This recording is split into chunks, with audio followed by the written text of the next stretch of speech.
السلام على الحسين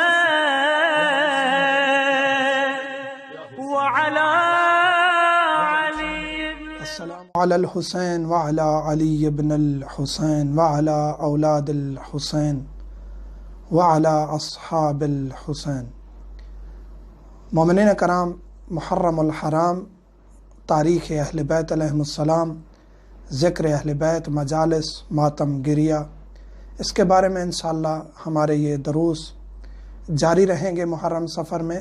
اس میں ہم قرآن و حدیث سے، شیعہ کتب سے، اہل سنت کتب سے فضائل اہل بیت، ماتم، مجلس، ان سب چیزوں کا ذکر کریں گے، ثابت کریں گے، اور جو دشمن عزاداری ہیں ان کو انشاءاللہ جواب دیں گے۔ آج ہم ذکر کریں گے کہ امام جعفر صادق علیہ السلام نے شیعوں کے بارے میں کیا کہا ہے۔ بعض لوگ شیعہ کو گالی دیتے ہیں، کافر کہتے ہیں، ان کو علم نہیں ہے کہ شیعہ کی فضیلت کیا ہے۔ جب رسول کریم صلی اللہ علیہ وآلہ وسلم فرماتے ہیں یا علی انت و شیعتک ہم الفائزون، اے علی آپ اور آپ کے شیعہ ہی کامیاب ہیں۔ تو جو مولا امیر کائنات علی ابن ابی طالب حیدر کرار خلیفہ بلا فصل کا چاہنے والا ہے، اس کو صحیح معنی میں شیعہ ہونا چاہیے اور صحیح معنی میں اہل بیت کو ماننا چاہیے، تاکہ وہ فائز ہو، کامیاب لوگوں میں شمار ہو اس کا۔ صادق آل محمد فرماتے ہیں کہ شیعہ تو نہ، کہ ہمارے شیعہ، ہمارے حبدار، خلقو من طینتنا، کہ ہماری مٹی سے، ہماری جو مٹی، ہم جس مٹی سے خلق ہوئے ہیں اور وہ مٹی بچ گئی تھی، اس مٹی سے ہمارے شیعوں کو خلق کیا گیا ہے۔ تو یہ بہت بڑی فضیلت ہے کہ ہم اس مٹی کا حصہ ہیں جس سے ظاہری طور پر اہل بیت کے جسم خلق ہوئے اور اس مٹی سے شیعوں کو خلق کیا گیا۔ پھر آگے فرماتے ہیں کہ یہ نور میں بھی شریک ہیں، یعنی جو ہمارا نور ہے اس نور سے ہمارے شیعوں کی مٹی کو گوندھا گیا اور ان کو خلق کیا گیا۔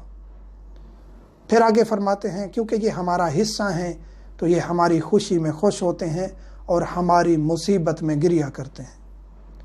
وہ ہم پر راضی ہوتے ہیں، ہم ان پر راضی ہوتے ہیں۔ تو راضی ہونے کا مقصد یہ ہے کہ ہمارے اوپر جو مشکلات آتی ہیں، ظاہری طور پہ مومنین سوال کرتے ہیں کہ ہم شیعہ ہیں، حبدار ہیں اہل بیت کے، ہمارے اوپر مصائب کیوں ہیں، ہم مشکلات میں کیوں ہوتے ہیں؟ تو یہاں دیکھیں کہ اہل بیت علیہم السلام نے کتنی مشکلات فیس کی ہیں۔ تو جو حقیقی معنی میں شیعہ ہوگا اس پر مشکلات بھی اتنی ہوں گی، کیونکہ اس کا امتحان ہونا ہے، اور یہ روایات سے ثابت ہے کہ جو صحیح معنی میں حبدار اہل بیت ہوگا اس کا اتنا ہی زیادہ امتحان ہوگا۔ تو جو صبر کرے گا وہ پھر ترقی کی منازل طے کرے گا اور اہل بیت علیہم السلام کے زیادہ قریب ہوگا۔ تو مولا فرماتے ہیں کہ وہ ہم پر راضی ہوں گے، ہم ان پر راضی ہوں گے۔ پھر آگے فرماتے ہیں کہ وہ ہماری خوشی میں خوشی منائیں گے اور ہمارے غم میں غم منائیں گے۔ تو ہمیں معلوم ہے کہ خوشیاں کہاں ہیں اہل بیت کی، وہ ہم مناتے ہیں الحمدللہ۔ ابھی غدیر اور مباہلہ ہم منا چکے ہیں، لیکن اب محرم الحرام کے دن ہیں تو اب ہم نے غم منانا ہے۔ غم کس طرح منانا ہے پچھلی ویڈیو میں ہم ذکر کر چکے ہیں کہ صحیح معنی میں شیعہ علی ہونا چاہیے، کیونکہ ہم حق ادا کریں کہ ہم آپ کی مٹی سے بنے ہیں، ہم آپ کے نور کا حصہ ہیں، آپ نے ہمیں اتنی عظمت دی ہے تو ہم اس پر پورا اترنے کی کوشش کر رہے ہیں۔ پھر فرماتے ہیں کہ ہمارے غم میں غم مناتے ہیں، وہ ہم پر راضی ہیں، ہم ان پر راضی ہیں۔ پھر یہ کہتے ہیں کہ وہ ہمارے غم میں غم مناتے ہیں، یہ کافی نہیں ہے، پھر آگے کہتے ہیں کہ ان کے غم میں ہم غمگین ہوتے ہیں۔ تو جب ہم غمگین ہوں، ہمارے اوپر کوئی مشکلات ہیں، دنیاوی مشکلات ہیں، جب ایک مومن غمگین ہوتا ہے، اس پر کوئی مصیبت آتی ہے، تو مولا کا وعدہ ہے کہ اس کی مصیبت میں ہم شریک ہوتے ہیں اور گریہ کرتے ہیں اور اس کے غم میں ہم شریک ہوتے ہیں۔ تو کتنی عظمت ہے ایک مومن کی۔ تو مومن صحیح معنی میں اگر مومن ہو، حبدار ہو، کیونکہ ایک روایت کے لفظ ہیں کہ ایک قدم جو مجلس امام حسین علیہ السلام کی طرف مومن اٹھاتا ہے، اس کی ہزاروں، ایک روایت میں ہے کہ 90,000 اس کی نیکیاں لکھ دی جاتی ہیں اور اس کے برابر اس کے گناہ معاف کر دیے جاتے ہیں۔ لیکن آگے وہی شرط ہے عارفاً بحق ہی، کہ ان کے حق کی معرفت رکھتا ہو۔ فقط ماتم گریا یہ کافی نہیں ہے، اس کا اجر ہے، ٹھیک ہے آپ اس کا اجر لے لیں گے، لیکن اہل بیت کا قرب حاصل نہیں کر سکیں گے جب تک ان کی تعلیمات پر عمل نہ کریں۔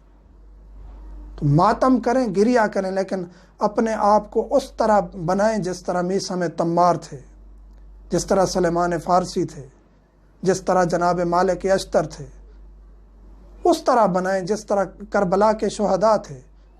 انہوں نے کہا مولا آپ کہتے ہیں ہم چلے جائیں، اگر 1000 بار بھی ہمیں سامنے قتل کر دیا جائے، پھر زندہ کیا جائے، پھر بھی ہم آپ کو نہیں چھوڑیں گے۔ تو اپنی جان، اپنا مال، اپنا سب کچھ اہل بیت پر قربان کریں گے تو اسے مودت کہتے ہیں۔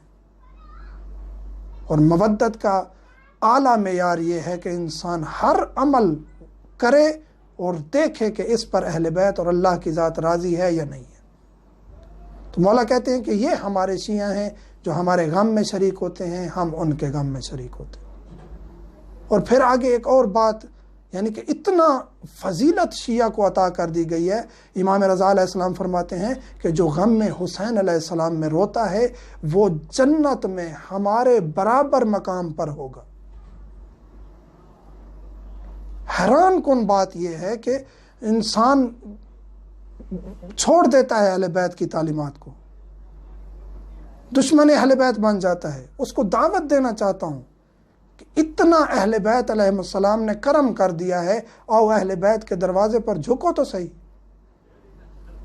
روتا ہے جو اہل بیت علیہ السلام کے غم میں معرفت رکھتے ہوئے اہل بیت کی، ان کو ان کے حق پر سمجھتے ہوئے، خلیفہ بلا فصل سمجھتے ہوئے، ائمہ کی قدر کرتے ہوئے، جناب زہرا کو حق سمجھتے ہوئے، ان کی عصمت کا قائل ہوتے ہوئے جب ایک انسان غم میں حسین میں گریا کرتا ہے تو مولا کہتے ہیں کہ وہ جنت میں ہمارے برابر مقام پر۔ کیا عظیم شان ہوگی اس انسان کی جو جنت میں ہوگا اور اس مقام پر ہوگا جس مقام پر اہل بیت ائمہ علیہم السلام موجود ہوں گے۔ تو شیعہ کو اس طرح ہونا چاہیے جس طرح امام چاہتے ہیں۔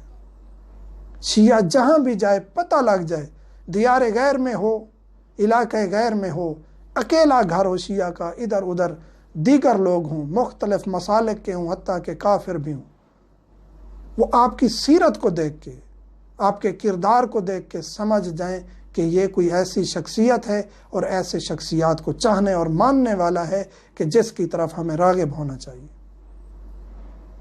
تو اہل بیت علیہم السلام کا مقام سمجھتے ہوئے ان کی تعلیمات پر عمل کرنے کی خداوند کریم ہمیں توفیق عطا فرمائے۔